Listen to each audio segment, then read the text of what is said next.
This lattice of compliant mechanisms functions as an alternating pressure mattress designed to prevent pressure ulcers. It is the first in a series of support surface prototypes our team is developing in collaboration with K Medical to help eliminate these ulcers.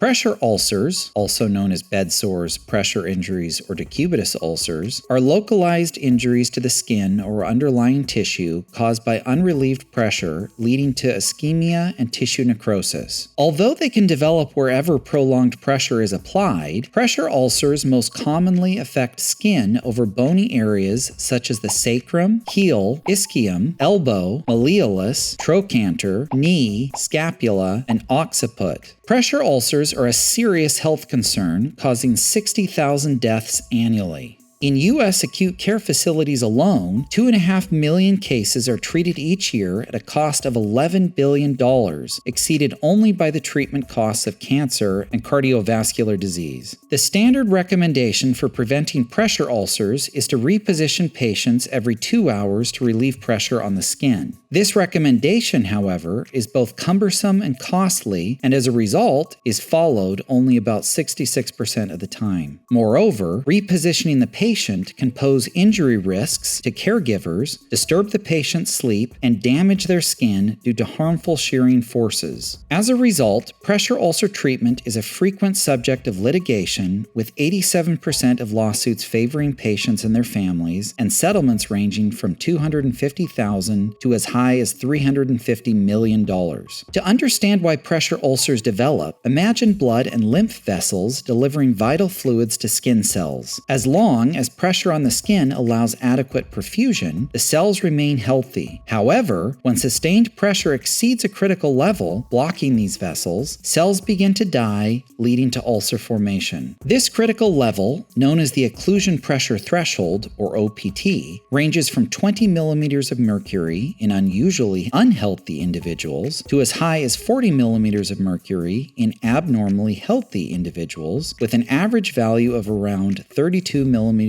of mercury in most individuals. Other key factors that contribute to pressure ulcer formation include friction and shearing forces, temperature, moisture, and body posture. These factors, which are all extrinsic, can and should be carefully considered in the design of pressure ulcer prevention mattresses. In contrast, other factors such as mobility, skin condition, nutrition, body type, and overall health, which are all intrinsic, can only be addressed through medical intervention and lifestyle changes. One of the most promising and cost-effective approaches for preventing pressure ulcers involves support surfaces that alternate pressure. This approach reduces the likelihood that any one area of the patient's body will experience sustained pressure above their occlusion pressure threshold long enough to cause skin damage. Alternating pressure mattresses, like the Strive Medical model, typically feature transversely aligned tubes where every other tube alternates between inflating and then deflating, while the tubes in between similarly alternate out of phase from the others, thus shifting areas of high pressure to prevent prolonged occlusion. Despite their promise, however, there is a limited body of research on the factors that influence the performance of alternating pressure devices and how these devices can be optimized to definitively prevent pressure ulcers. As a result, many existing products fail to live up to their potential and lack consistent evidence that they reliably prevent pressure ulcers. To address this issue, my group created a bed featuring 1,260 linear actuators, which can be independently controlled to collectively produce desired surface patterns for studying the geometric factors that affect pressure ulcer prevention in alternating pressure technologies. This research led to the design of an innovative alternating pressure mattress that utilizes a lattice of compliant mechanisms which enable smooth transitions between two alternating checkerboard-like surface patterns while minimizing actuation energy and cost.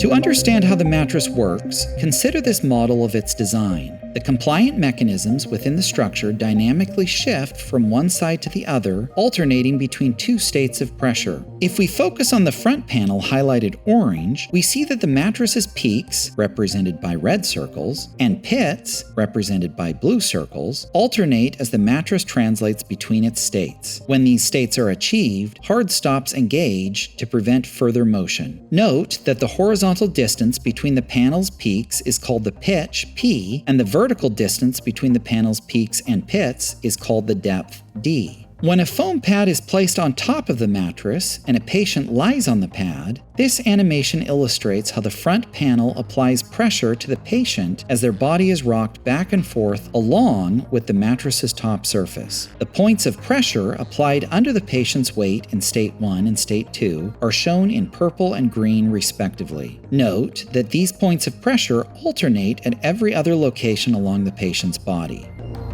The mattress consists of two different but similar panel designs. All instances of the first panel design are shown here highlighted orange in the mattress. All instances of the second panel design are shown here highlighted yellow in the mattress, spaced between each copy of the first panel design. Note that the second panel design is identical to the first panel design, except that it is offset along its length from the first panel design by a distance of half the mattress's pitch, i.e., P divided by 2. Furthermore, note that each panel must be spaced along the length of the mattress by the same distance to achieve an evenly spaced alternating checkerboard-like surface pattern when the mattress is actuated.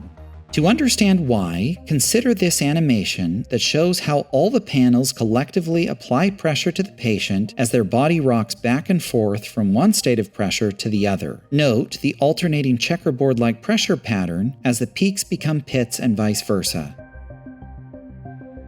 Stretch-resistant straps are threaded through slits in the top bars of each panel to stabilize the top surface of the mattress and ensure that all the panels shift in the same direction when the mattress is actuated to one side or the other.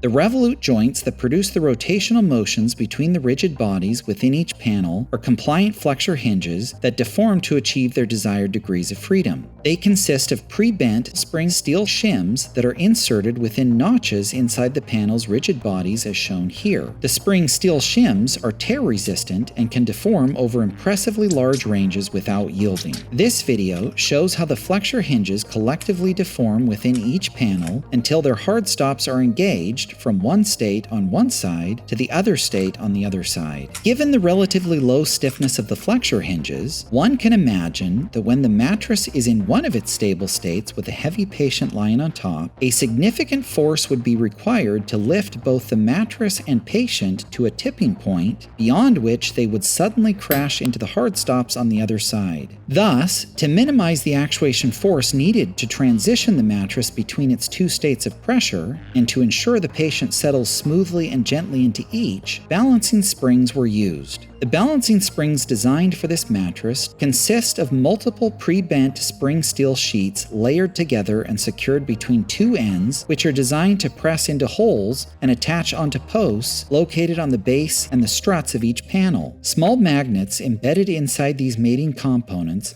help the balancing springs attach quickly with a satisfying click. The balancing springs counteract the patient's weight so that only a small force is required to lift the patient to the mattress's tipping point, where the patient then descends smoothly and gently into its other stable state on the opposing side. 26 balancing springs were chosen and arranged within the mattress as shown here to optimally counteract the weight of the 220-pound dummy used in the study of this work, but more about that study later. A MATLAB-based software tool was developed using anthropometric data to determine the optimal number and placement of balancing springs needed to minimize the force required to actuate the mattress for patients of varying sizes. By entering a patient's height and weight into the tool's graphical user interface, users receive panel-specific recommendations displayed as blue rectangles, indicating the best number and placement of balancing springs to install. In addition to reducing the manual effort required to shift the mattress between its two states of pressure, making the process of switching states as easy for a caregiver as opening a dresser drawer, the balancing springs also enable automated actuation. By attaching a few low-powered linear actuators to the panels at locations similar to those of the balancing springs, the mattress can be transitioned between states automatically, as shown by this single actuator. It is important to note that for each panel to achieve a uniform pitch and depth from one trapezoidal cell to the next along its length, the panel's top bars need to be able to extend a certain distance when tensioned while behaving rigid when compressed. To understand why, consider this skeleton diagram of a panel where its links are all perfectly rigid and thus cannot extend, including the top bars shown green. If the geometric parameters of one of the repeating trapezoidal cells are labeled and assigned values of L equals 5 inches, T equals 1 inch, and H equals 4 inches, as an example, and if the far leftmost strut is actuated to an angle theta of 60 degrees, the pitch that would result from the first cell to the second, and so on, all the way to the last cell on the right side of the panel, would vary according to this plot. Moreover, the depth of the panel's cells would vary according to this plot. If, however, a panel's top bars are permitted to extend a certain distance, they can collectively achieve a uniform pitch and depth along the panel's length, and its struts can all engage their hard stops as desired. To achieve the extendable top bars within the prototype mattress of this video, 4 separate parts were 3D printed and assembled using a traditional sliding joint as shown. In the final product, however, it is envisioned that the entirety of each panel will be injection molded as a single lightweight part that achieves its desired degrees of freedom using flexure elements that deform. In this way, the final product will leverage the full benefits of being completely compliant. Finally, note that the mattress's panels can be easily removed and inserted within 2 parallel tracks running along the length of the mattress using deformable press-fit features similar to the assembly of Lego pieces. These tracks consist of a series of compliant units that each deform to achieve a single rotational degree of freedom. When assembled, the compliant units collectively deform to allow the mattress's head and knee portions to be raised and lowered by a bed frame of any design, regardless of where its revolute joints are positioned relative to the mattress. Note that the planes on which each of the 4 blade flexures lie within a single compliant unit intersect about an axis that lies on the top surface of the mattress between neighboring panels when they are situated in either of their stable states. This axis is collinear with the unit's rotational degree of freedom. It is important that this degree of freedom lie on the top surface of the mattress to allow its head and knee portions to be raised without pinching the patient, stretching or compressing the straps, or altering the mattress's desired checkerboard-like surface pattern.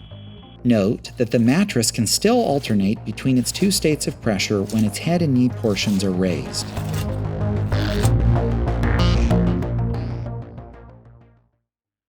To experimentally demonstrate the performance of the compliant mechanism mattress, a common bed frame was used. A series of wooden boards, which were interwoven using straps arranged as rolling contact joints, was then placed on top to allow the mattress to freely slide on its surface whenever the bed frame was raised and lowered. The mattress was then set on top of the boards, followed by a foam pad. A pressure-sensing mat was then placed on top of that, followed by a 220-pound, anatomically correct male body dummy. The mattress was then actuated between its 2 states of pressure, and data was recorded at each of its half-inch by half-inch pixel using the pressure-sensing mat. Note from this data that the areas of high pressure are arranged as a checkerboard pattern on the dummy's body, and that these areas alternate from one state of pressure to the next.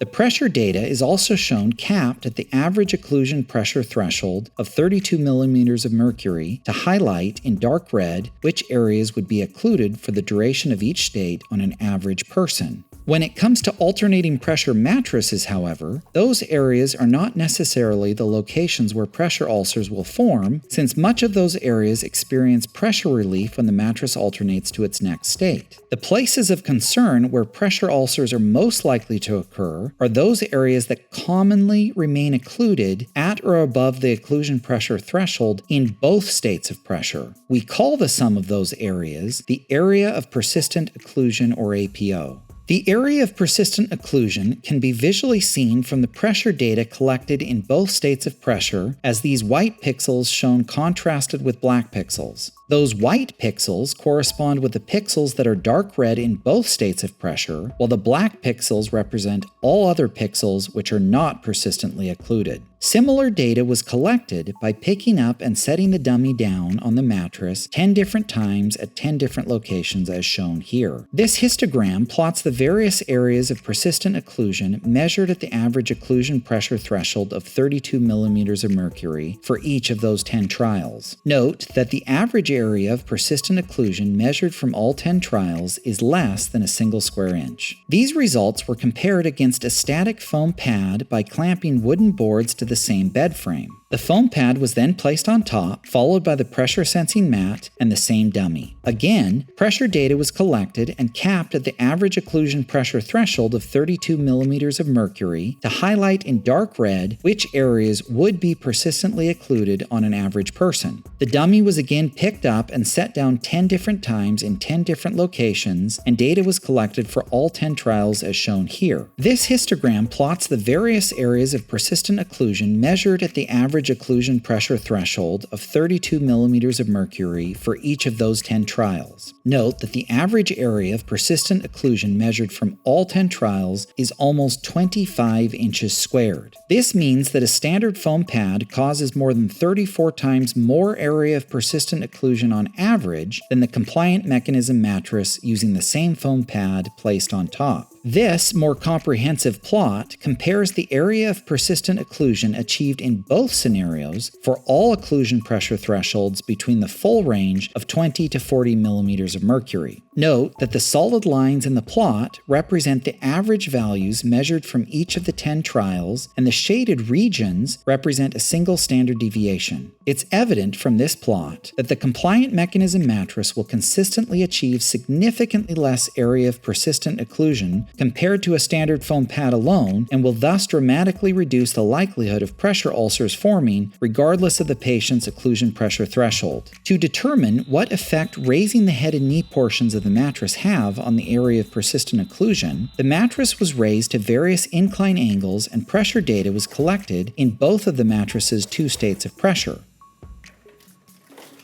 All the data measured at bed frame angles equal to 0 degrees, 3 degrees, 6 degrees, and so on in increments of 3 degrees until 24 degrees was collected, and the number of pixels that experienced pressures equal to or greater than 32 millimeters of mercury in both states of pressure were noted and shown as white pixels on the right side. The area of persistent occlusion at each bed frame angle was calculated using these white pixels. By way of comparison, the area of persistent occlusion was also measured using an occlusion pressure threshold of 32 millimeters of mercury at the same bed frame angles using the foam pad scenario as shown here. The resulting area of persistent occlusion plotted against bed frame angle theta is shown here for both the compliant mechanism mattress and the foam pad scenario. Note that although the mattress's area of persistent occlusion does increase as the angle increases, it increases at a lower rate than the foam pad, and thus the mattress would be significantly more effective at preventing pressure ulcers even when the bed frame is elevated. Finally, to determine the force required to actuate the mattress with the dummy lying on top, while using this previously discussed arrangement of balancing springs, a system of cords and pulleys was constructed. Specifically, the system consists of aluminum framing, latex cords, casters that behave as pulleys, and white Delrin bars that all join within a whipple tree-like mechanism that attaches to a hanging bucket in which weights could be placed to load the mattress. 8 cords on the other end of this actuation system were clipped to the foam pad underneath the pressure sensing mat and dummy. These cords each imparted an equally distributed load on the pad that collectively pulled the mattress with a force equal to the weight of the bucket and the weights placed inside. A variety of weights were placed in the bucket to achieve different pulling loads on the mattress for 60 different actuation experiments. For each experiment, the mattress was shifted to the stable position on the side farthest away from the actuation system by manually pulling on the dummy. The dummy was then released to identify if the pulling load from the bucket was sufficiently high to successfully actuate the mattress to its other stable state on the side next to the actuation system. Actuation failures were noted.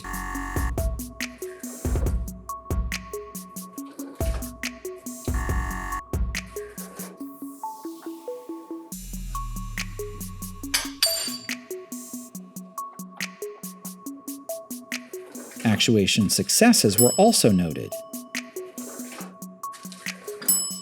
These failures and successes were plotted for each of the 60 experiments at each pulling load attempted. According to this plot, pulling the mattress with a load of 19 pounds of force or more has a 90 to 100% chance of successfully actuating the mattress. Note that this force is less than 1/11th the weight of the dummy, demonstrating the effectiveness of the balancing springs.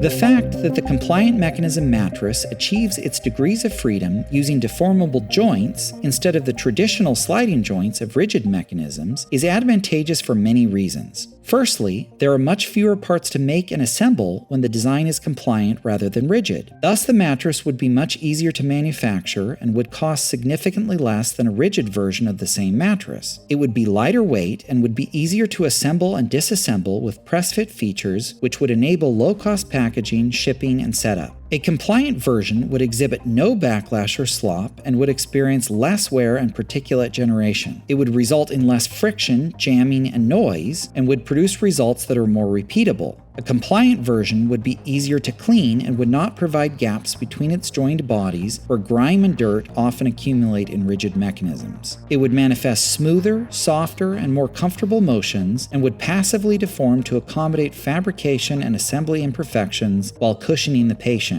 Moreover, compliant balancing springs enable the mattress to alternate between its states of pressure with minimal actuation energy. Compared with inflatable alternating pressure technologies, the design does not use leaky valves, air lines, or expensive hissing pumps that vibrate and require round-the-clock power to continually transition between states over long periods of time. Since the patient rocks with the top surface of the mattress, it soothes and massages them to sleep while shielding their skin from harmful shearing loads. Its open panel architecture design, coupled with a perforated foam pad, allows for passive air circulation and cooling from underneath, and it also behaves as a sieve that prevents bodily fluids from pooling around the patient's skin, as is the case with many other competing technologies.